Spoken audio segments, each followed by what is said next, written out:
This is going to be a video tutorial on how to change the speed of your mouse cursor in Windows 11. Let me jump over to my desktop here. To change the speed of your mouse cursor in Windows 11, first thing you want to do is go down to the little magnifying glass down in your taskbar. You want to click on that. Then in this little search box up here, you want to type in mouse settings.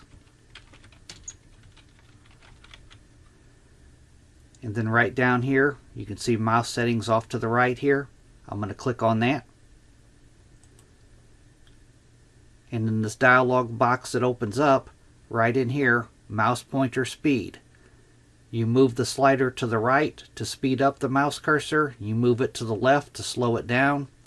You can also, just below it in the scrolling area, you could speed up or slow down your scrolling speed. If you have a scrolling wheel on your mouse, you could speed up or slow down your scrolling wheel right in there. You move it to the right to speed it up, move it to the left to slow it down. But that is how you speed up your mouse cursor in Windows 11. Thanks for watching.